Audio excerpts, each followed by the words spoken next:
ഏതാനും ദിവസങ്ങളായി നമ്മുടെയൊക്കെ മനസ്സിനെ വേട്ടയാടിക്കൊണ്ടിരിക്കുന്ന ഒരു വാർത്തകൾ നിഷാം എന്ന് പറയുന്ന മയക്കുമരുന്നിനും മദ്യത്തിനും അടിമയായ ഒരു ചെറുപ്പക്കാരൻ ബോധമില്ലാതെ ഒരു നിമിഷ നേരം തന്റെ ഗേറ്റ് തുറക്കാൻ വൈകിപ്പോയതിന് ചന്ദ്രബോസ് എന്ന് പറയുന്ന ഒരു കാവൽക്കാരനെ ഇടിച്ചുകൊള്ളുന്ന രംഗം എത്ര മറക്കാൻ ശ്രമിച്ചിട്ടും നമ്മുടെയൊക്കെ ഓർമ്മയുടെ ഓളങ്ങളിലേക്ക് ആ ചന്ദ്രബോസിന്റെ നിസ്സഹായമായ മുഖം വീണ്ടും വീണ്ടും കടന്നു വരികയാണ്. ആ വാർത്ത വായിച്ചതിനു ശേഷം നമ്മുടെ ഓരോരുത്തരുടെയും മനസ്സിൽ നിസ്സഹായനായ ഒരു ഇരയുടെ നമ്പരമുണ്ട്. ഒരു പണക്കാരൻ സർവസ്വാധീനവും തന്റെ കൈപ്പിടിയിലുണ്ടെന്ന് അഹങ്കരിക്കുന്ന ഒരാൾ അയാളുടെ പണത്തിന്റെ ഫലത്തിൽ ഒരു നിസ്സാരനായ ഒരു ദിവസം ജോലി ചെയ്താൽ മാത്രം കുടുംബം കഴിയുന്ന ഒരു പാവപ്പെട്ട കുടുംബത്തിലെ ചന്ദ്രബോസിനെ രാത്രി മൃഗീയമായി കൊല ചെയ്യുന്ന ആ രംഗം വായിക്കുമ്പോൾ മലയാളിയുടെ ഉൾക്കിടിലം എത്രമാത്രം ഭയാനകമാണ് എന്ന് നമ്മൾ മനസ്സിലാക്കുന്നത്. തന്റെ ഹമ്മർ എന്ന കാറിൽ വന്ന് ചന്ദ്രബോസ് എന്ന് പറയുന്ന ആ നിസ്സഹായനായ മനുഷ്യനെ ഇടിക്കുമ്പോൾ അയാൾ പ്രാണരക്ഷാർത്ഥം ഒരു സ്റ്റെപ്പ് കയറി ഓടുകയാണ്. സ്വാഭാവികമായും ഒരു വാഹനം സ്റ്റെപ്പ് കയറി വരില്ല എന്ന ആ പാവത്തിന്റെ തെറ്റിദ്ധാരണയെ തിരുത്തിക്കൊണ്ട് വീണ്ടും ആഞ്ഞ് അദ്ദേഹത്തിന് നേരെ വാഹനം വരുമ്പോൾ ഒരു മതിലിനോട് ചേർന്ന് നിൽക്കുന്ന ചന്ദ്രബോസ് എന്ന് പറയുന്ന ഒരു പാവത്തെ 2-3 ആവർത്തി ഇടിച്ച് സമ്മതിയാക്കുക. എന്നിട്ടും അനുസന്ധിക്കാതെ നിഷാം എന്ന് പറയുന്ന ആ മദ്യപാനി ഈ പാവത്തെ വലിച്ചെടുത്ത് കൊണ്ടുപോയി ആ ചിത്രം ഇപ്പോഴും സജീവമായി ഉണ്ടാകും എന്ന് ഞാൻ മനസ്സിലാക്കി. എന്റെ പ്രിയപ്പെട്ടവരെ, നിഷാം എന്ന് പറയുന്ന ഈ മദ്യപാനി, നിഷാം എന്ന് പറയുന്ന ഈ മയക്കുമരുന്നിനടിമയായ ചെറുപ്പക്കാരൻ ഈ ക്രൂരമായ കുറ്റം നടപ്പിലാക്കുമ്പോൾ ആ പ്രദേശത്തെവിടെയും ഒരു മനുഷ്യനില്ല. ഞാൻ എന്റെ പ്രിയപ്പെട്ട സഹോദരൻ നമ്മുടെ പ്രിയപ്പെട്ട ശുക്കൂറിനെ കൊല്ലുന്നതിനെ കുറിച്ച് ഇവിടെ സംസാരിക്കുകയുണ്ടായി. 3 വർഷം കഴിഞ്ഞിരിക്കുന്നു. ആ നൊമ്പരം നമ്മുടെ മനസ്സിൽ നിന്ന് വിട്ടുപോകാത്തവരും നമ്മുടെ ഓരോരുത്തരുടെയും ഹൃദയത്തിൽ ആഴ്ച തറക്കുകയാണ് ഇപ്പോഴും. എന്തേ കാരണം? നിഷാം കൊല്ലുമ്പോ ചന്ദ്രബോസിന്റെ ആർത്തവാദം കൊടുക്കാൻ ആ പരിസരത്തെവിടെയും ഒരു മനുഷ്യ ജീവിയിലായിരുന്നു. ഉണ്ടായിരുന്നെങ്കിൽ നിഷാമിനെ കൈമൊഴിക്കാൻ, നിഷാമിനെ തടയാൻ, അവസാനമായി ചന്ദ്രബോസ് എന്ന് പറയുന്ന ചെറുപ്പക്കാരന്റെ ജീവൻ രക്ഷിക്കാൻ മനുഷ്യത്വമുള്ളവർ ഓടിയെടുക്കുമായിരുന്നു.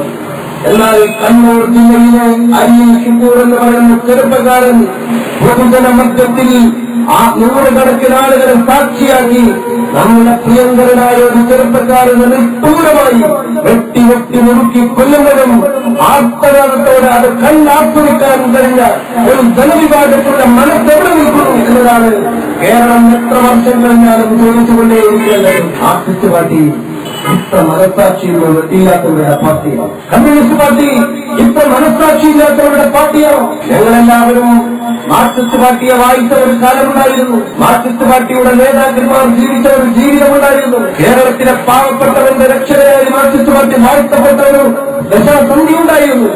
എന്നാൽ കമ്മ്യൂണിസ്റ്റ് പാർട്ടി എന്നത് മയക്കുമരുന്നിനടിമയായ നിഷാം എന്ന് പറയുന്ന ക്രൂദ്ധനായ ഒരു മനുഷ്യന്റെ മനസ്സാക്ഷിയെപ്പോലും ഞെട്ടിക്കുന്ന വിധം മരവിട്ടുപോയവരുടെ കൂട്ടമാണെന്ന് ആവർത്തിച്ച് തെളിയിച്ചുകൊണ്ടിരിക്കുകയാണ് ഈ 3 വർഷത്തിന് ശേഷവും എന്നത് ദുഃഖമുള്ള ഒരു സംഗതിയാണ്. എന്തുമാത്രം ദുഃഖകരമാണ്. പ്രിയപ്പെട്ട ശിക്കൂറിന്റെ ഉമ്മ ആസ്തിക കറവയുടെ കില്ല പിടിച്ച് പൊട്ടിക്കരഞ്ഞുകൊണ്ട് പ്രാർത്ഥിച്ചു, എന്റെ പ്രിയപ്പെട്ട മകനെ വെട്ടിനുറുക്കി കൊന്നവർക്ക് അല്ലാഹുവേ നീ ശിക്ഷ കൊടുക്കണേ. മനുഷ്യന്റെ കോടതിക്ക് ശിക്ഷ കൊടുക്കുന്നതിൽ പരിമിതിയുണ്ട്. മനുഷ്യന്റെ കോടതിക്ക് തെറ്റുകൾക്ക് ശിക്ഷ കൊടുക്കുന്നതിന് പരിമിതിയുണ്ട്. എന്നാൽ ഒരു പരിമിതിയുമില്ലാത്തവരെ ഒരു കോടതി അല്ലാഹുവിന്റെ കോടതിയാണെങ്കിൽ പ്രിയപ്പെട്ട പിണറായി വിജയൻ മനസ്സിലാക്കട്ടെ, അയാളുടെ അന്ത്യകൂദാശ നടക്കുന്നത് പ്രിയപ്പെട്ട ശുക്കൂർ കൊല്ലപ്പെട്ട രക്തസാക്ഷിത്വ ദിനത്തിലാണെന്ന് മുസ്ലിം ലീഗിന്റെ പ്രവർത്തകരെ മനസ്സിലാക്കും. സ്വന്തം പാർട്ടിയുടെ നേതാവിന്റെ തലയോർത്ത് തലയിൽ വെച്ച് പിണറായി വിജയൻ പാർട്ടിയുടെ സമ്മേളനത്തിന് പോകുമ്പോൾ ഇത്രയും കാലം പാർട്ടിയെ നയിച്ച സഖാവ് പിണറായി വിജയന്റെ മുഖത്ത് നോക്കി അയാളാണ് ഈ കുഴപ്പത്തിന് മുഴുവനും കാരണക്കാരനെന്ന് BSS പറയുന്ന വാക്യുത്തങ്ങളുടെ പെരുമഴ പെയ്യുന്ന ഒരു ദിവസം അരികിൽ സ്കൂളിന്റെ രക്തസാക്ഷിതമായി വന്നത് അള്ളാഹുവിന്റെ വ്യവസ്ഥയാണ്. നിങ്ങൾ നോക്കൂ, എത്ര ധീരമായ തിരിച്ചറിയാണ് ചരിത്രം കൊടുത്തുകൊണ്ടിരിക്കുന്നത്. നിങ്ങൾ മനസ്സിലാക്കുന്നുണ്ടോ? അരികിൽ സ്കൂൾ എന്ന് പറയുന്ന ചെറുപ്പക്കാരനെ കൊന്നപ്പോ ഇന്ത്യൻ യൂണിയൻ മുസ്ലിം ലീഗിന്റെ ചുണക്കുട്ടികൾക്ക് തിരിച്ചടിക്കാൻ സാധിക്കാത്തതുകൊണ്ടല്ല, ആക്രമിക്കാൻ കഴിയാത്തതുകൊണ്ടല്ല, തിരിച്ചടിക്കാൻ നിങ്ങൾക്ക് സാധ്യമല്ലാത്തതുകൊണ്ടല്ല. പക്ഷെ മുസ്ലിം ലീഗ് കേരളത്തിൽ 67 വർഷമായി തുടർച്ചയായി പറഞ്ഞുകൊണ്ടിരിക്കുന്ന ഒരു ആദർശമുണ്ട്, ഒരു ആശയമുണ്ട്, ഒരു പ്രത്യയശാസ്ത്രം. ആ പ്രത്യയശാസ്ത്രം കൊലപാതകത്തിന്റെ രാഷ്ട്രീയത്തിന്റേതല്ല, ആ പ്രത്യയശാസ്ത്രം അക്രമത്തിന്റെ രാഷ്ട്രീയത്തിന്റേതല്ല, ആ പ്രത്യയശാസ്ത്രം വീട് കൊള്ളയടിക്കുന്നവരുടേതല്ല, വീട് അക്രമിക്കുന്നവരുടേതല്ല, വീട് നിർമ്മിക്കുന്നതിന്റെ രാഷ്ട്രീയമാണ്. 67 കൊല്ലമായി ഞങ്ങൾ പറഞ്ഞുകൊണ്ട് ഇന്നലെയും മലയാളമൊക്കെ വാർത്താപത്രങ്ങളിൽ മാധ്യമങ്ങളിൽ വന്നുകൊണ്ടിരിക്കുന്ന വാർത്ത, ഏറ്റവും വലിയ സുപ്രദോഷത്തിലെ ജോലിയായി നിൽക്കുന്ന ചെറുപ്പക്കാരന് മുസ്ലിമായിട്ടല്ല മുസ്ലിം ലീഗ് വീടുകൊടുക്കും. എത്രയെത്ര അമുസ്ലിം സഹോദരങ്ങൾക്ക് മുസ്ലിം ലീഗ് വീടുണ്ടാക്കി കൊടുത്തു. മുസ്ലിം ലീഗ് എന്ന് പറയുന്ന രാഷ്ട്രീയ പാർട്ടി വീട് നിർമ്മിക്കാനുള്ള രാഷ്ട്രീയ പാർട്ടിയാണ്. എന്നാലും സിപിഎം എന്താ ചെയ്തത്? മാതാപുരത്തെ തൂണേരിയിലെ കൊലപാതകത്തെ കുറിച്ച് ഇവിടെ സൂചിപ്പിക്കേണ്ടായി. എന്താണ് തൂണേരിയിലെ കൊലപാതകം? അത് മുസ്ലിം ലീഗിന്റെ കൊടികെട്ടാൻ പോയപ്പോഴുണ്ടായ സംഘർഷമാണോ?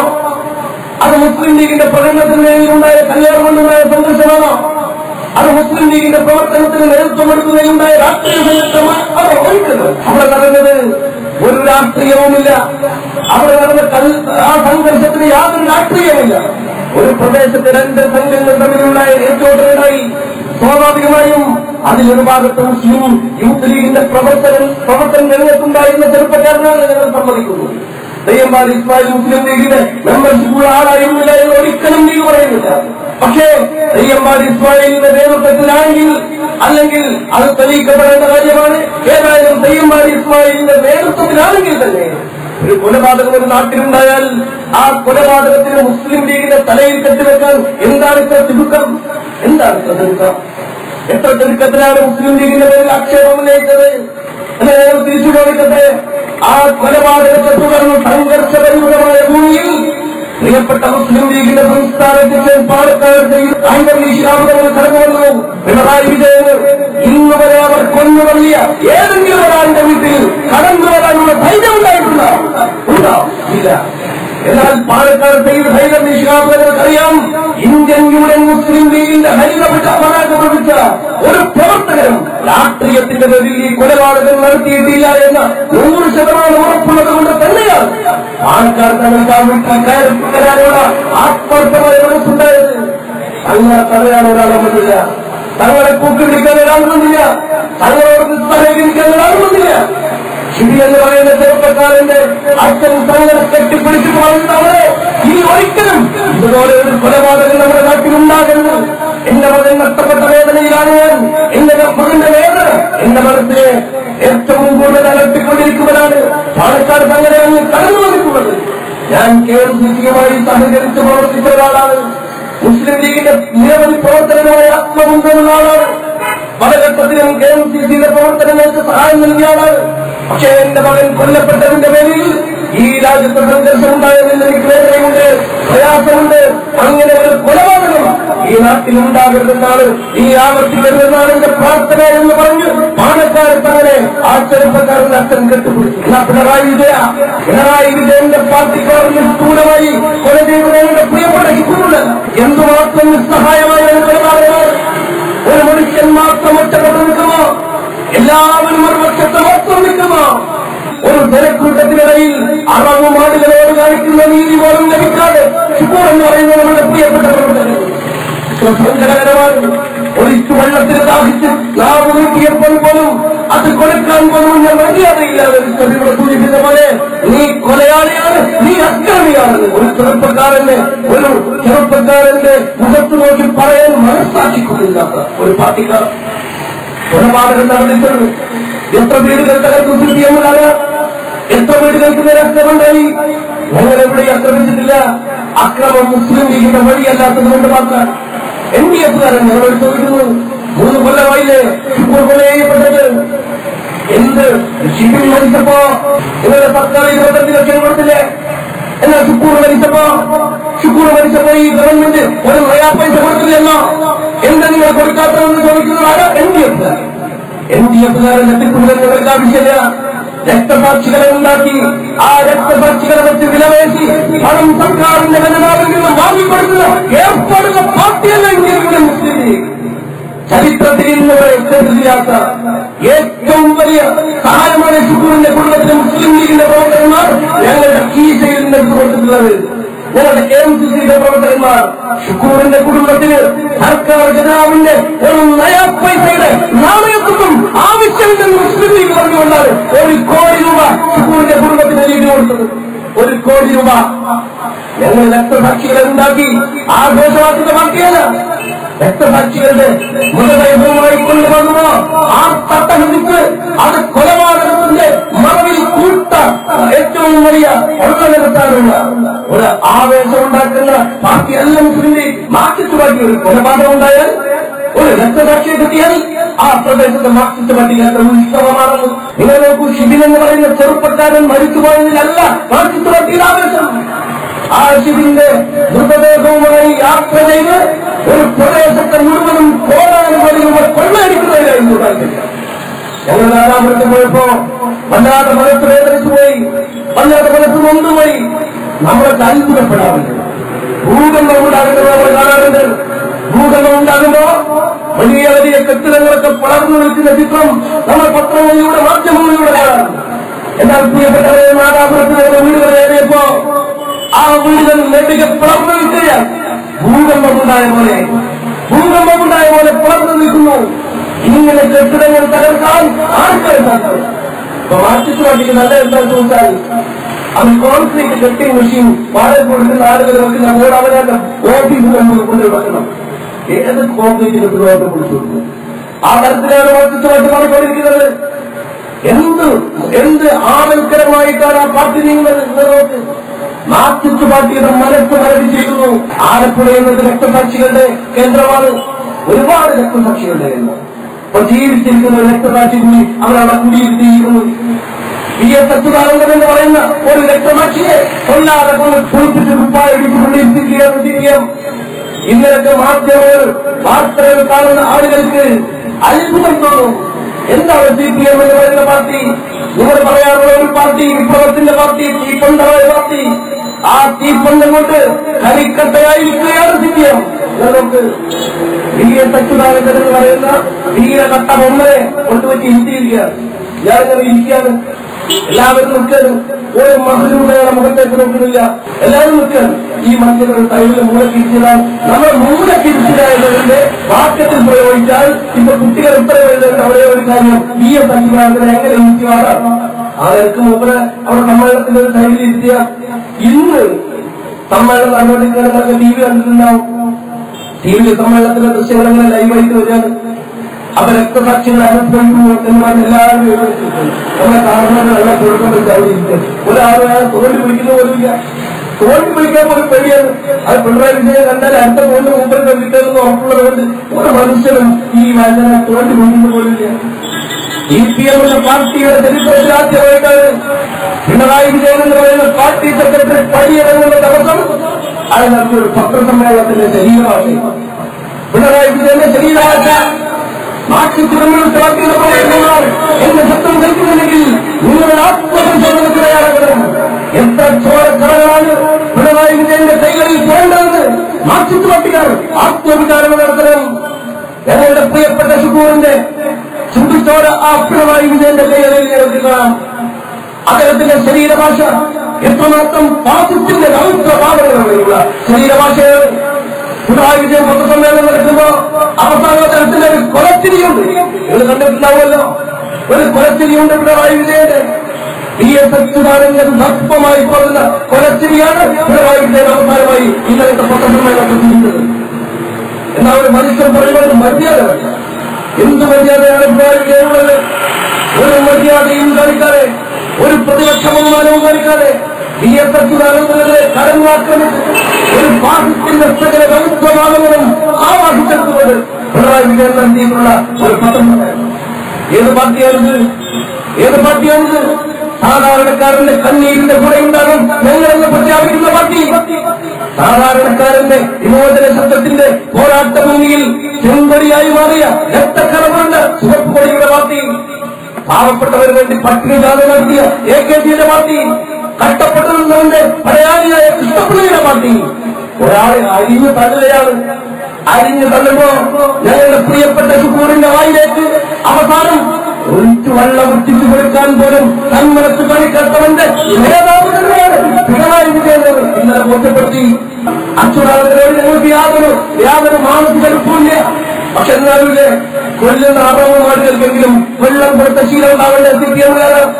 ആ ശീലം പോലും ഇല്ലാത്തവരാണ് CPM-കാരെന്ന് ആവർത്തിച്ച് പ്രഖ്യാപിക്കുന്ന തരത്തിലാണ് VS അച്യുതാനന്ദനെ ഇന്നലെ പിണറായി വെട്ടിയത്. ഇപ്പൊ ഞങ്ങൾക്ക് മനസ്സിലായി. ഞങ്ങളെ പ്രിയപ്പെട്ട ശുക്കൂറിനോട് ചെയ്തത് ഞങ്ങളൊരു സംഗ്രഹം വിചാരിച്ചിട്ട് കാര്യമില്ല, ഒരു സംഗ്രഹം പ്രതീക്ഷിച്ചിട്ട് കാര്യമില്ല. ഈ കിട്ടുന്ന ശേഖരനാരാണ് എത്ര കാലം മാർക്സിസ്റ്റ് വേണ്ടി വെട്ടുകൊണ്ടവരാണ്, വെട്ടുകൊടുത്തവനാണ്, അടികൊടുത്തവനാണ്, തിരിച്ചടി വാങ്ങിയവനാണ്. ആ TP ചന്ദ്രശേഖരനോട് നിങ്ങൾക്കൊരു തുകയെ കാണിക്കാൻ സാധിച്ചോ? വാടക കൊലയാളികളെ വെച്ചിട്ട് 51 വ്യക്തികൾക്കുള്ള ഒരു മനുഷ്യന്റെ മുഖം എത്ര മൃഗീയമാക്കിയോ? അത്രയും ഒരു മുഖം വികൃതമാക്കിയ മൃഗീയമാക്കി കൊല ചെയ്യാനുള്ള കരളുറപ്പുള്ളവരാണ് CPM-കാരൻ. എന്നാൽ കരളുറപ്പ് ഈ പുതിയ ജനറേഷന് വേണ്ട. ഈ പുതിയ ജനറേഷൻ ഈ വെട്ടും കുറ്റം ആഗ്രഹിക്കുന്നവരല്ല, ഈ വെട്ടും കുറ്റം ആഗ്രഹിക്കുന്നവരല്ല. ഇതിന്റെ കൊലപാതകത്തിന്റെ പേരിൽ കമ്മ്യൂണിസ്റ്റ് പാർട്ടിക്കാര ഈ നാദാപുരത്ത് വായിച്ചത്. ആ തമ്മാടിനത്തിന് മറുപടി പറയാനും മുസ്ലിം ലീഗിന്റെ കുട്ടികൾക്ക് അറിയാത്തവരല്ല. കാഴ്ചയോട് ആത്മസംഘടനമുണ്ട്. പാലക്കാട് ശരിയായിട്ട് വീക്ഷിക്കാമെന്നും ആത്മഹത്യ ചെയ്ത ആത്മസംഘടനമുണ്ട്. ഞങ്ങൾക്ക് ഉറപ്പുണ്ട്. നാദാപുരത്തെ ഈ കൊല്ലത്തിലെ നാദാപുരത്തെ ഈ ധീരമായ വീരാക്രമണത്തിന് എത്ര വീടുകളാണ്? 73 വീടുകൾ ഉത്തരവ് ഞങ്ങൾക്കവിടെ സന്ദർശിച്ച ആളുകളാണ്. ഞങ്ങൾക്കറിയാം എത്ര വേദനയാണ്. നമ്മൾ അത്ഭുതപ്പെട്ടതും തോപ്പാകത്തിന്റെ തുച്ഛമായവർക്കുണ്ടായി. എന്നിട്ട് കത്തിക്കാൻ പറ്റിയവർക്ക് കത്തിച്ചു, കിണറിടാൻ പറ്റിയവർക്ക്. ഇത്ര ഭീകരന്മാരായ ഒരു മനുഷ്യത്വം പോലില്ലാത്തതായി ആ ചിത്രത്തിലും മാറുകയാണ്. നോക്ക്, ഈ പാർട്ടിയെ തുറന്നു കാണിക്കാനുണ്ട്. ഷുക്കൂർ എന്ന് പറയുന്ന നമ്മുടെ പ്രിയപ്പെട്ട പ്രവർത്തകന്റെ രക്തസാക്ഷിക്കുള്ളിലും മുസ്ലിം ലീഗിനെ ആദരിച്ച് ആഘോഷമാക്കുന്നതല്ല നമുക്ക്. ഷുക്കൂർ എന്ന് പറയുന്ന പ്രിയപ്പെട്ട നമ്മുടെ സഹപ്രവർത്തകൻ കൊല്ലപ്പെടുന്ന അവസാനത്തെ പ്രവർത്തകനാകണമേ എന്നാണ് നമ്മുടെ പ്രാർത്ഥന. ഇന്ന് CPM-ന്റെ സമ്മേളനം എടുക്കുമ്പോൾ രക്തസാക്ഷികളുടെ ലിസ്റ്റ് വായിക്കാനായിട്ട് ഒരാളുടെ ഏർപ്പാടാണ്. ഒരു പാർട്ടിയുടെ ഭാരവാഹിയുടെ ചുമതല രക്തസാക്ഷിയുടെ ലിസ്റ്റ് വായിക്കലാണ്. കേരളപ്പൻ രക്തസാക്ഷി 1, number 2 Vinod, number 3 Keshavan, number 4 Murali. ഇങ്ങനെ ഓരോ രക്തസാക്ഷി മണ്ഡപങ്ങളിൽ നിന്നും ദീപശിഖ കൊണ്ടുവരാണ്. ഇതെന്താണ് ഗെയിംസ് കളിക്കുക? നമ്മൾ കോഴിക്കോട് ഗെയിംസിലാണ് ഇങ്ങനെ ദീപശിഖ കൊണ്ടുവരുന്നത്. അത്രയേറെ ദീപശിഖ കൊണ്ടുവരാത്ത ആളുകളാണ് ഏർപ്പാടാക്കി കൊഴിച്ചു വച്ചിട്ടുണ്ട്. ഓരോരുത്തരുടെയും ദീപശിഖ കൊണ്ടുവരുന്നു, അത് സെലൂട്ടടിക്കുന്നു. മറ്റേ കലാവ് മാത്രം അവിടെ കുറ്റത്തിലൊക്കെ കൂടുതൽ ഇതിന്റെ യാതൊരു ഹാലും മനസ്സിലായിട്ടില്ല. അങ്ങനെ വേറെ ലോകത്താണ്. എന്നാൽ പ്രിയപ്പെട്ടവരെ, നമ്മളുടെ പാർട്ടി മുസ്ലിം ലീഗ് എന്ന് പറയുന്ന നമ്മുടെ പ്രിയപ്പെട്ട പാർട്ടി ഈ നാട്ടിലെ ജനങ്ങളെ ജീവിക്കാൻ ജീവിക്കുന്ന പാർട്ടിയാണ്. ജനങ്ങളെ ജീവിക്കാൻ ജീവിക്കുന്ന പാർട്ടി. നമ്മൾ ചെറുപ്പക്കാരെ കൊണ്ടുവരുന്നത് MSF ഉണ്ടാക്കുന്നത്, യൂത്ത് ലീഗ് ഉണ്ടാക്കുന്നത് ഞങ്ങൾക്ക് 4 രക്തസാക്ഷികളെ കിട്ടുന്ന വ്യാമസ്ഥതയല്ല, ജീവിക്കാൻ പ്രേരിപ്പിക്കുകയാണ്. നാദാപുരത്ത് ഞങ്ങളെന്താ ചെയ്തത്? നാദാപുരത്തെ ചെറുപ്പക്കാർ കാരനായി അവർ കേസുകെട്ടുകളുമായി കോടതിയെ വാണ്ടി ഇനിയും അവർ പോകേണ്ട അവസ്ഥയുണ്ടാകുമെന്ന് യൂത്ത് ലീഗ് ആഗ്രഹിക്കുന്നു. അവരെ കൊലപാതകങ്ങളുടെ കുറ്റമുട്ടരുത്, അവരെ തെമ്മാടികളിൽ നിർമ്മിക്കരുത്, അവരെ കൊലയാളികളും മക്കളുമായി ഈ സമൂഹം മുട്ടരുത്. നാദാപുരത്തെ മനുഷ്യത്വമുള്ള മനുഷ്യരാണ് അവിടെ ജീവിക്കുന്നത്. അവർ മനുഷ്യരായവർക്ക് ജീവിക്കണം, അവർക്ക് പഠിക്കണം, അവർക്ക് ജനിപ്പിക്കണം, അവർക്ക് ജീവിതമാതായി അവർ കണ്ടെത്തണം. അവർ നാളത്തെ നല്ല പൗരന്മാരായി വളരണം. അതിന്റെ കൊലപാതകത്തിന്റെ മറവിൽ അക്രമം നടത്തിയപ്പോ ആ അക്രമത്തിന് വീണ്ടും തിരിച്ചക്രമം നടത്തിക്കൊണ്ട് അവർ ജയിലിലേക്ക് പറഞ്ഞേക്കല്ല മുസ്ലിം ലീഗിന്റെ ഉത്തരവാദിത്വം, MSF-ന്റെ ഉത്തരവാദിത്വം, യൂത്ത് ലീഗിന്റെ ഉത്തരവാദിത്വം. അതുകൊണ്ട് ഞങ്ങൾ തിരിച്ചടിക്കാൻ പാടില്ല. 1000 വീടുകൾ കെട്ടിയാലും നമ്മൾ തിരിച്ചടിക്കാൻ പാടില്ല. അതുകൊണ്ട് അതിന്റെ പേരിൽ വരുന്ന ഭയാനകമായ പ്രശ്നങ്ങൾ നാടിനെ പൊട്ടിത്തോടാൻ കലാമുണ്ടാക്കിയാൽ ആ കലാമത്തിന്റെ നഷ്ടം ആരായിട്ട് വാങ്ങുക? നമ്മളായിരുന്ന നഷ്ടത്തിന്റെ കണക്കുകൾ ഉണ്ടാക്കുന്നവരല്ല. ഗവൺമെന്റിനെ സംബന്ധിച്ചിടത്തോളം നമ്മൾ ആവശ്യപ്പെട്ടു പോലീസിന്റെ ഭാഗത്ത് ഏറ്റവും വലിയ കർശനമായ കൃത്യബലം ഉണ്ടായിട്ടുണ്ട്. അവിടെ കൊള്ളയടിക്കപ്പെടുമ്പോ മുസ്ലിം ലീഗ് ഞങ്ങൾക്ക് യാതൊരു സംശയമില്ല. പോലീസ് യൂണിയഫിന്റെ പോലീസാണ്, യാതൊരു സംശയമില്ല. പക്ഷെ പോലീസുകാർ നിലത്ത് നിൽക്കേണ്ട ആളുകളെ നിലത്ത് നിർത്തിയിട്ടില്ലെങ്കിൽ അതിനുള്ള ശിക്ഷ ആ പോലീസ് ഉദ്യോഗസ്ഥന്മാർക്ക് ഏറ്റവും മുസ്ലിം യുവതി അതിന്റെ പിന്തുണയുണ്ടാകുന്നതായി യാതൊരു സംശയം വേണ്ട. ഞങ്ങൾ ഉണ്ടാക്കുന്നു. മനുഷ്യാവകാശ കമ്മീഷന് പരാതികളുടെ യൂത്ത് ലീഗ്, മനുഷ്യാവകാശ കമ്മീഷനെ അങ്ങോട്ട് കൊണ്ടുവരാനുള്ള പ്രേരണ ഉണ്ടാക്കിയത് മുസ്ലിം യൂത്ത് ലീഗ്. നിങ്ങൾക്ക് അഭിമാനമുണ്ട്. നിയമത്തിന്റെ വഴിയിലൂടെ വരട്ടെ, നിയമത്തിന്റെ വഴിയിലൂടെ അല്ലാതെ നിയമത്തിന്റെ വഴി ലംഘിച്ച് മുസ്ലിം ലീഗിനെ യാത്ര ചെയ്യേണ്ട താല്പര്യമില്ല. ആ താല്പര്യമേ ഇല്ല. മുസ്ലിം ലീഗ് ആ പാർട്ടിയല്ല, ഞങ്ങൾ നിർമ്മാണത്തിന്റെ പാർട്ടിയാണ്. 67 കൊല്ലമായി മുസ്ലിം ലീഗ് എങ്ങനെ ഉണ്ടായിരുന്നു? മുഹമ്മദ് ഇസ്മായിൽ സാഹിബ് എങ്ങനെയാണ് മുസ്ലിം ലീഗ് ഉണ്ടാക്കിയത്? KMC സാഹിബ് എങ്ങനെയാണ് മുസ്ലിം ലീഗ് ഉണ്ടാക്കിയത്? വെട്ടിയിട്ടാണോ, കൊല്ലിട്ടാണോ? ബഹുമാനായ കായിക ഇസ്മായിൽ സാഹിബ് ഏറ്റവും ചരിത്രപ്രധാനമായ രാജാജി ഭവന സമ്മേളനത്തിൽ കഴിക്കുന്ന ഒരു വലിയ സുപ്രധാനമായ തീരുമാനമുണ്ട്. അവിടെ 7 പ്രമേയങ്ങൾ പാസാക്കിയ യോഗത്തിൽ അതിൽ 5ാമത്തെ ഒരു പ്രമേയം ഉണ്ടായിരുന്നു. ഇന്ത്യ മുഴുവനും കലാപരമായ വിഭജനങ്ങളുടെ ഇന്ത്യയുടെ ഏറ്റവും ഭീതിതമായ നാളുകളിലൂടെയാണ് കടന്നു പോകുന്നപ്പോൾ 1948 മാർച്ച് 10 രാജാധികാരി മുസ്ലിം ലീഗ് ജനിക്കുക. അങ്ങനെ മുസ്ലിം ലീഗ് ജനിക്കുമ്പോ ആ സമ്മേളനത്തിൽ പ്രിയപ്പെട്ട കായികങ്ങളെ സമർപ്പിക്കുന്ന ഒരു പ്രമേയമുണ്ട്. ആ പ്രമേയം 67 കൊല്ലം കഴിഞ്ഞിട്ട് 4ാമത് മുസ്ലിം ലീഗിന്റെ പ്രവർത്തകന്മാരുടെ വീട് കത്തിപ്പോൾ ആ പ്രമേയത്തിന്റെ അന്തസ്ഥാനമാണ് ഞങ്ങളുടെ അവസ്ഥയുള്ളത്. കായികങ്ങളുടെ ആ പ്രമേയത്തിൽ പറഞ്ഞു, കലാപം വളരുകയാണ്, നിങ്ങളുടെ വീട് ആക്രമിക്കാൻ ആളുകൾ വന്നേക്കാം, നിങ്ങളെ കൊല ചെയ്യാൻ ആളുകൾ വന്നേക്കാം, നിങ്ങളെ ആക്രമിക്കാൻ ആളുകൾ വന്നേക്കാം. എന്നാൽ നിങ്ങളുടെ വീട് കൊള്ളയടിക്കപ്പെട്ടാലും തിരിച്ചു നിങ്ങൾ ഹൈന്ദവ സഹോദരന്റെ വീട് കൊള്ളയടിക്കാനല്ല മുസ്ലിം ലീഗിന്റെ ആശയം. നിങ്ങൾ കൊല്ലപ്പെട്ടാലും തിരിച്ചൊരു നിരപരാധിയെ നിങ്ങൾ വെട്ടിക്കൊള്ളയല്ല മുസ്ലിം ലീഗിന്റെ ആവശ്യം. അതുകൊണ്ട് എന്റെ പ്രിയപ്പെട്ട മുസ്ലിം ലീഗുകാരെ നിങ്ങൾ ക്ഷമിക്കണം, നിങ്ങൾ കരുതിയിരിക്കണം, നിങ്ങൾ ജാഗ്രത പുലർത്തണം. രാജ്യത്തെ ഹിന്ദുക്കളെ മുഴുവൻ നിങ്ങളുടെ ശത്രുക്കളല്ല. അവരെ മറ്റൊന്ന് തകർന്നപ്പോ 92 ഡിസംബർ 6 പാലക്കാട് മുഹമ്മദ് ആയിരങ്ങൾക്ക് മുഹമ്മദ് ഇസ്മായിൽ സാഹിബിന്റെ 5ാമത്തെ പ്രമേയം ഉയർത്തിപ്പിടിച്ചുകൊണ്ട് എന്ന് പറഞ്ഞു. ഒരു ക്ഷേത്രത്തിന്റെ ഓട് പോലും തകർക്കപ്പെടാൻ പാടില്ല, ഒരു ക്ഷേത്രത്തിന്റെ ഓട് പോലും തകർക്കപ്പെടാൻ പാടില്ല. പ്രത്യാക്രമണമല്ല മുസ്ലിം ലീഗിന്റെ വഴി. അതിനും പറയും അക്രമിച്ചാൽ തിരിച്ചടിക്കണ്ടേ, അക്രമിച്ചാൽ തിരിച്ചടിക്കലല്ല മുസ്ലിം ലീഗിന്റെ പണി. അക്രമിയെ നിയമത്തിന്റെ മുമ്പിൽ കൊണ്ടുവന്ന് ആ നിയമത്തിന്റെ മുമ്പിൽ ശിക്ഷയ്ക്ക് വിധേയനാക്കുകയാണ് മുസ്ലിം ലീഗ്. ആ ചുമയുടെ പേരിലാണ് കാസർകോട്ട് തെരഞ്ഞെടുപ്പ് നടത്തുമ്പോ നിങ്ങൾക്ക് ഓർമ്മയില്ലേ? എന്റെ എന്ന് പറയുന്ന മുസ്ലിം ലീഗിന്റെ സ്ഥാനാർത്ഥി കാസർകോട്ട് മത്സരിക്കുമ്പോ ഞങ്ങൾക്കെതിരായിട്ട് മത്സരിച്ചത് BJP ആണ്, RSS. ഓർമ്മയില്ലേ? RSSകാരന്റെ താമര ബാലറ്റ് പേപ്പറിൽ തെളിഞ്ഞു നടന്നതും ഇപ്പോഴത്തെ തന്നെ കോടിയാണ് സമാധാനത്തിന്റെ കോടി എന്ന് പറഞ്ഞ് ഹൈന്ദവ സ്ത്രീകൾ, ഒട്ടുപെട്ട ഹൈന്ദവ സ്ത്രീകൾ അവർ കടന്നുവന്ന് ഇന്ത്യൻ യൂണിയൻ മുസ്ലിം ലീഗ് എന്ന പേര് മാറ്റാത്ത ലീഗിന്റെ കോഴിക്ക് അഭിമാനത്തോടെ കുട്ടികളാണ് താങ്കളെ പുറത്തുപോയത്. അങ്ങനെ കുത്താൻ ഈ നാട്ടിലെ ഹിന്ദുവിന്റെ പുറത്ത് ഭാഗമാക്കിയെടുത്ത മുസ്ലിം ലീഗ് കൊലപാതകങ്ങളുടെ വളർന്ന പാർട്ടിയല്ല, അക്രമങ്ങളുടെ വളർന്ന പാർട്ടിയല്ല, പ്രത്യാക്രമണങ്ങളുടെ വളർന്ന പാർട്ടിയല്ല. യൂത്ത് സെന്റർ പോലെയുള്ള നിലാരംഭരുടെ, നിസ്സഹായരുടെ, ദുർബലരുടെ ഏകമായി കൊണ്ട് വളർന്ന പാർട്ടിയാണ്. പാലക്കാട് സയ്യിദ് മുഹമ്മദ് അലി ശിഹാബ് തങ്ങളുടെ പേരിൽ ഇതുവരെ ഒരു ബ്രഹ്മാണ്ഡവും മുസ്ലിം ലീഗ് ഉണ്ടാക്കിയിട്ടില്ല. നമ്മൾ വിചാരിച്ചാൽ തിരുവനന്തപുരം വരെ മുസ്ലിം ലീഗിന്റെ ബഹുദിന കെട്ടിടങ്ങൾ ശിഹാബ് തങ്ങളുടെ പേരിൽ പടുത്തുയർത്താൻ ഇന്ത്യൻ യൂണിയൻ മുസ്ലിം ലീഗ് 24 മണിക്കൂർ സമയമല്ല. ലീഗിന്റെ പ്രവർത്തകന്മാർ വിചാരിച്ചാൽ നടക്കും. ഇല്ലേ? നമ്മൾ അങ്ങനെ ഉണ്ടാക്കിയില്ല. നമ്മളെന്താ ഉണ്ടാക്കിയത്? ആ ശിഹാബ് തങ്ങളുടെ ഓർമ്മയ്ക്ക് പാലക്കാട് ആരുടെ കൂടെയാണോ ജീവിച്ചത് ആ പാവങ്ങളുടെ ഹൃദയങ്ങളിൽ നിന്ന് വരുന്ന ഒരു രാഗമുണ്ട്.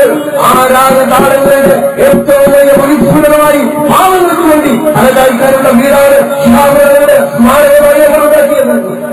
എന്നാൽ എത്ര വലിയ സ്ഥാപനങ്ങളാണ് സന്ദർശിച്ചു. ഇക്കണോമിക് ടൈംസ് എന്ന് പറയുന്ന ഇന്ത്യയിലെ ഏറ്റവും ആധികാരികമായ ഒരു പത്രം പറയുന്നത് 4000 കോടിയുടെ ആസ്തി കൊണ്ട് പാർട്ടിക്കുകയെന്ന്. AKG സെന്റർ എന്ന് പറയുന്ന ബഹുനിലത്തിന്റെ മുമ്പ് എത്ര നിലയാണ്? 6ഓ 7ഓ നിലയിൽ തിരുവനന്തപുരത്തെ കണ്ണായത്തായിട്ട് മുങ്ങിക്കിടക്കുന്ന ഏറ്റവും സെന്ററുണ്ട്. ഗോപാലകൃഷ്ണൻ എന്ന് പറയുന്ന ഞങ്ങളുടെ നാട്ടിലെ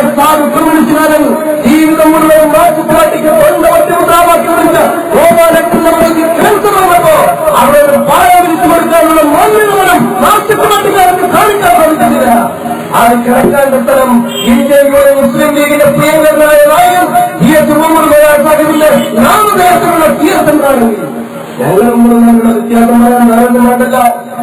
മാർക്സിസ്റ്റ് പാർട്ടിയും മുസ്ലിം ലീഗും തമ്മിലുള്ള വ്യത്യാസം പറയാൻ വേറൊന്നും വേണ്ടല്ലോ. ഒന്ന് രാത്രിയുടെ കൂലി കിട്ടാൻ മറ്റേത് പകലിന്റെ പ്രശാന്ത വെളിച്ചമാണ്.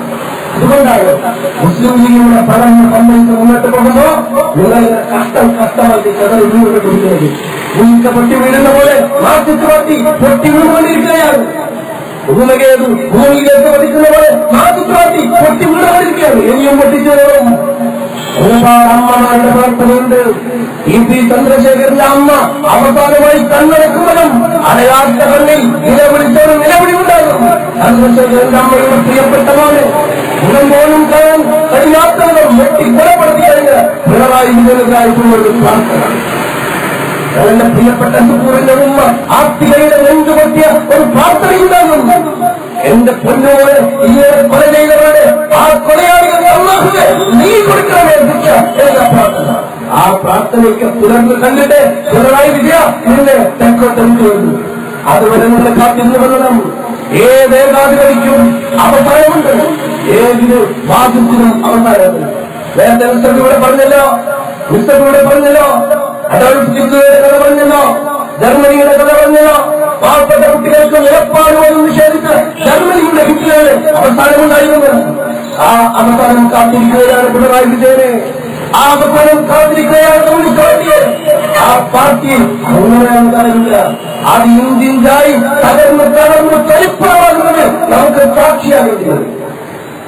ബി ജെ പിയിലേക്ക് ആളുകൾ വരാറില്ലാതെ സിപിഎം അത് പകരണ്ട. സാധാരണ ബി ജെ പിയിലേക്ക് ആള് കൂടുമ്പോൾ സിപിഎം ആണല്ലേ ഉണ്ട്. അല്ല സിപിഎം ബി ജെ പി ആണ്. ഇപ്പൊ സുരേഷ് ഗോപിന്റെ ഡയലോഗ് പഠിച്ചിട്ട് ഈ നരേന്ദ്രമോദിയുടെ എല്ലാ ഏർപ്പാടുകളും ഇപ്പൊ സിപിഎം നടത്തുന്നത്. ആ പാർട്ടിയിൽ നടക്കുന്നത് സിപിഎം ആകണം. അവനവന്റെ പാർട്ടിയുടെ നേതാക്കന്മാരെ പോലും വിശ്വാസമില്ലാത്ത ഒരു പ്രധാനമായി സിപിഎം അകപ്പെടുത്തു വായിക്കുന്നു. ഇങ്ങനെ പോകും, ഇങ്ങനെ തകരവും. ഇതൊരു ചരിത്രത്തിന്റെ നിയോഗമാണ്. ഏകാധിപതികളുടെ ഉരുക്കൂട്ടികൾക്ക് മുമ്പിൽ ഞെരിഞ്ഞമർന്ന ഒരുപാട് മനുഷ്യരുണ്ട്. അവരുടെ വേദന പ്രാർത്ഥനയായി ഒഴുകുകയാണിപ്പോ. ആ പ്രാർത്ഥന സിപിഎമ്മിന്റെ ഫലത്തെ കാത്തിരിക്കുകയാണ്.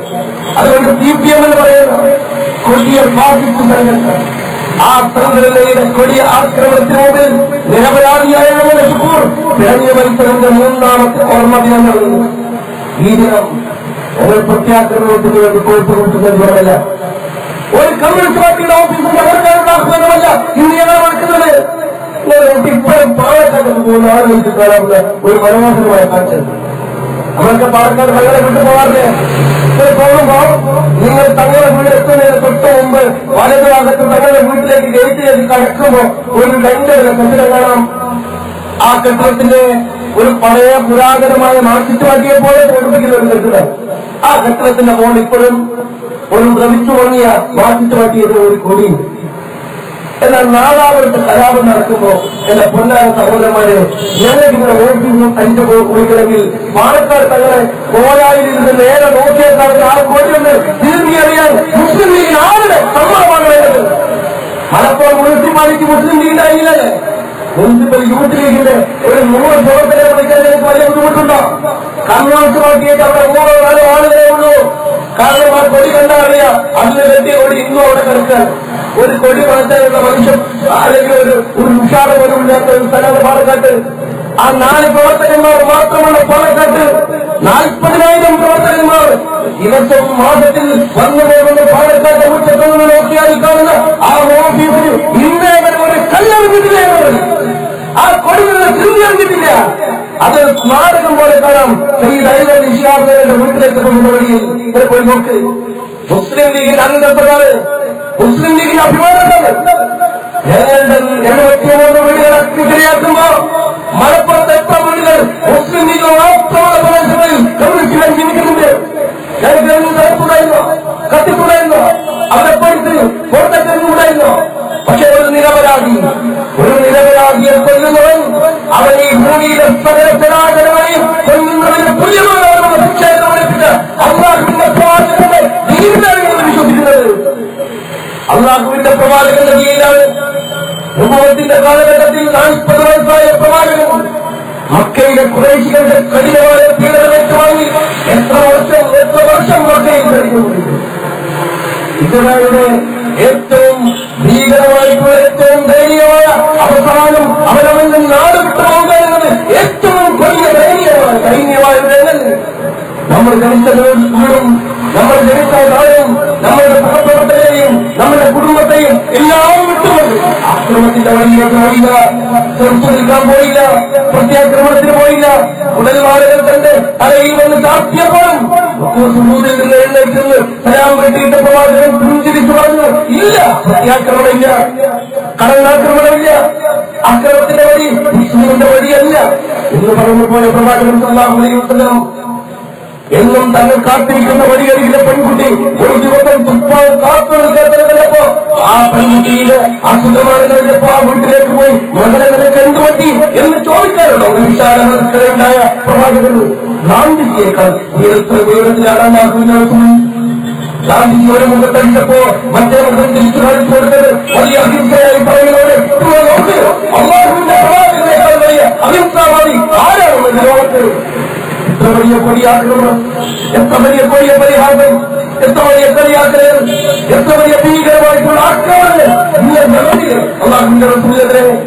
എന്നിട്ടും റസൂൽ തളർന്നില്ല, എന്നിട്ടും അള്ളാഹുവിന്റെ പ്രവാചകൻ തിരിച്ചടിക്കാൻ അമൃതോട് പറഞ്ഞില്ല, അമൃതോട് പറഞ്ഞില്ല, അലി എന്ന ശൂരവീര പരാക്രമിയോട് പറഞ്ഞില്ല. അലി എന്ന ശൂരവീര പരാക്രമിയെ അതിന്റെ കട്ടലിൽ ഒളിപ്പിച്ച് കിടത്തിയിട്ട് അവിടെ അലിയും ഞാനാണ് അലി എന്ന് വിചാരിക്കട്ടെ എന്ന് വിചാരിച്ചുകൊണ്ട് തന്നെ പുറപ്പിക്കാൻ കൂടി അലിയും അള്ളാഹുവിന്റെ പ്രവാചകൻ തന്റെ വീട്ടിൽ ഉറക്കി കിടത്തിയിട്ട് ആളുകൾ കാണാതെ പാതിരാത്രി ഒളിച്ച് നാടുവിടുകയാണ്. അള്ളാഹുവിന്റെ ചൂടായില്ല, കൊല്ലുകയില്ല, തിരിച്ചടിച്ചൂടായില്ല, തീരുണ്ടാകുന്ന സമാധാനമാണ്. അള്ളാഹുവിന്റെ വിശുദ്ധ ഖുർആനിൽ എത്ര സ്ഥലത്ത് പറഞ്ഞിട്ടുണ്ട് യുദ്ധത്തെക്കുറിച്ച്. എന്നാൽ അള്ളാഹു പറയുന്നു എത്ര തവണ പറഞ്ഞു അള്ളാഹു ക്ഷമാശീലയുടെ കൂടെ മാത്രമാണ്, അള്ളാഹു ക്ഷമാശീലയുടെ കൂടെ മാത്രം. എത്ര തവണ വിശുദ്ധ ഖുർആൻ ആവർത്തിച്ചു ക്ഷമയാണ് ഈമാന്റെ പകുതിയെന്ന് അള്ളാഹുവിന്റെ റസൂൽ പറഞ്ഞു. ഈമാനിന്റെ വിശ്വാസത്തിന്റെ പകുതി ക്ഷമയില്ല. അതുകൊണ്ട് വിശ്വാസികളെ നിങ്ങൾ ക്ഷമിക്കണം, നിങ്ങൾ ക്ഷമിക്കണം. ക്ഷമിച്ചാൽ നിങ്ങളുടെ കൂടെ നിൽക്കാനുണ്ടാവും. ക്ഷമിച്ചാൽ ആകർഷപ്പെട്ട ഹിന്ദുവിനും ഇന്ത്യൻ മുസ്ലിം ലീഗിന്റെ ക്രോണിക്ക് പോകാനുള്ള മനസ്സുണ്ടാകും.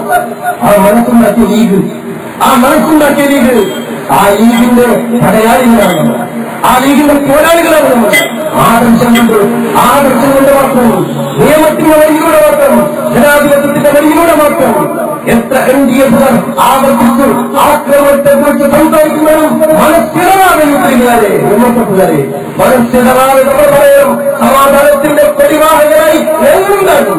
നാട്ടിലെ ഹിന്ദുക്കൾ ഞങ്ങളുടെ ശത്രുക്കളല്ല, നാട്ടിലെ ക്രിസ്ത്യാനികൾ ഞങ്ങളുടെ ശത്രുക്കളല്ല, നാട്ടിലെ ഒരു മതവിഭാഗവും ഞങ്ങൾ എതിരാളികളല്ല.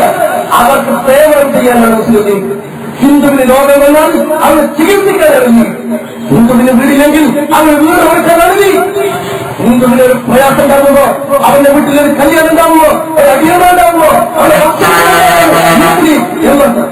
ഞങ്ങളുടെ അർത്ഥ സഹോദരൻ മാണിക്കത്തിന് ഇന്ത്യ രാജ്യത്തേക്ക് കടന്നു വരുമ്പോ, കൊടുങ്ങല്ലൂരിൽ കപ്പലുമ്പോ അവർക്ക് ഇടനേരത്തി കാത്തിരുന്ന ഈ നാട്ടിലെ ഹിന്ദുവിന്റെ സഹോദരനാണെന്ന് ഞങ്ങൾക്ക് അഭിമാനത്തോടെ ആ പുക്കിൽക്കൊരു ബന്ധം ഇന്നും വിട്ടുപോയിട്ടില്ല. ഞങ്ങൾക്ക് ആ പുക്കിൽക്കൊരു ബന്ധം ഈ നാട്ടിലെ ഹിന്ദുവുമായി ഈ നാട്ടിലെ മുസ്ലിമുണ്ട്. വിട്ടുപോകാത്ത ഒരു പുക്കിൽക്കൊടുത്തു സ്വന്തം സഹോദരിമാര് നിങ്ങളുടെ കല്യാണം കഴിക്കുന്നു. എന്നിട്ടാണെങ്കിലും ഈ നാട്ടിൽ നിങ്ങൾ വേണം, നിങ്ങളുടെ സത്യസന്ധത വേണമെന്ന് മാലിക്കുള്ള തീരാറെന്ന് പറയുന്ന അയക്കെഴുന്ന സഹാബിയോട് പറഞ്ഞ ഈ നാട്ടിലെ ഹിന്ദുണ്ട്.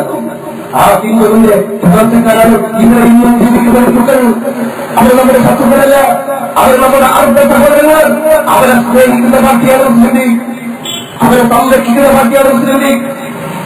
നമ്മുടെ കൂടേരിയിലെ 73 വീട് പോയപ്പോഴും ഒരു ഹിന്ദുവിന്റെ വീടും മുസ്ലിം ലീഗ് തകർക്കാൻ പറ്റില്ല. ആ വീടിന് സംരക്ഷണം കൊടുക്കേണ്ട പാർട്ടിയാണ് മുസ്ലിം ലീഗ്. ഒരു നിലപാടായി നമ്മൾ തകർക്കപ്പെട്ടുകൂടാ. എന്നാൽ കൂടേരിയിൽ കൊള്ളയടിക്കപ്പെട്ട അവസാനത്തെ കൊള്ള മുതലും തിരിച്ചു കൊണ്ടുവരുന്നവരെ പോലീസിന്റെ നിയമത്തിന്റെ എല്ലാ ശക്തി കേന്ദ്രങ്ങളുടെ കോട്ടവാതിലുകളും തല്ലിപ്പൊളിച്ച് അതിന്റെ മുമ്പിൽ മുസ്ലിം യൂത്തിലുണ്ടാകും അഭിമാനപ്പെടുന്നുണ്ടാവും. അല്ലാതെ പ്രത്യേകമല്ല. പാവങ്ങളെ വേട്ടയാടുന്നില്ല. ആ പരിപാടി മുസ്ലിമില്ല. അതുകൊണ്ട് എന്റെ പ്രിയപ്പെട്ടവരെ, നമ്മുടെ പ്രിയപ്പെട്ട ശുക്കൂർ, നമ്മുടെ ഹൃദയത്തിന്റെ ഒരു പ്രാർത്ഥന, ഇനി ഒരു ശുക്കൂർ ഉണ്ടാകരുത് എന്നാണ് നമ്മുടെ പ്രാർത്ഥന. ഇനി ഒരു ശുക്കൂറും കൊല്ലപ്പെടരുത് എന്നാണ് നമ്മുടെ പ്രാർത്ഥന. ഇനി ഒരു രക്തസാക്ഷി പലവും അള്ളാഹുവിനെ അവർക്ക് വേണ്ട എന്നാണ് നിങ്ങളുടെ പ്രാർത്ഥന. ഒരു രക്തസാക്ഷി ഉണ്ടാകരുത്, ഒരു ഉമ്മയും ഇങ്ങനെ എന്ത് വെട്ടിക്കളയേണ്ട അവർക്ക് ഉണ്ടാകരുത്. നമുക്ക് വേണ്ടത് സമാധാനത്തോടെയുള്ള ജീവിതമാണ്. മുസ്ലിമിന് അഭിമാനത്തോടെ ജീവിക്കാനാകണം. മുസ്ലിമിന് അവന്റെ ആരാധനകൾ നടത്താൻ കഴിയണം. അവന്റെ പള്ളിയിൽ നിന്ന് അവൻ വിളിക്കാൻ കഴിയണം. ജമാഅത്ത് നടത്താൻ കഴിയണം. അവന്റെ സന്തോഷത്തോടെ ജീവിക്കാൻ കഴിയണം. പഠിക്കാൻ കഴിയണം. അവൻ കരുത്തുപോകാൻ കഴിയണം. ഏത് തെറ്റുകളും കൊലപാതകത്തിന്റെ പ്രശ്നങ്ങളും പ്രത്യാഘാതങ്ങളും നടക്കുന്നതല്ല മുസ്ലിം. അങ്ങനെ ചെറുപ്പക്കാരെ വളർത്തിയെടുക്കാൻ ഒരു മാറ്റമുണ്ടാക്കാൻ ശുക്കൂറിന്റെ പ്രിയപ്പെട്ട ശുക്കൂറിന്റെ ഈ രക്തസാക്ഷിയുടെ ദിനം അതിന് പ്രേരകമാകട്ടെ എന്ന് മാത്രം പ്രാർത്ഥിച്ചുകൊണ്ട് ബിസ്മില്ലാഹി വ തആല ഈ കഴിവുണ്ടാകുന്നതായിരിക്കുന്നു.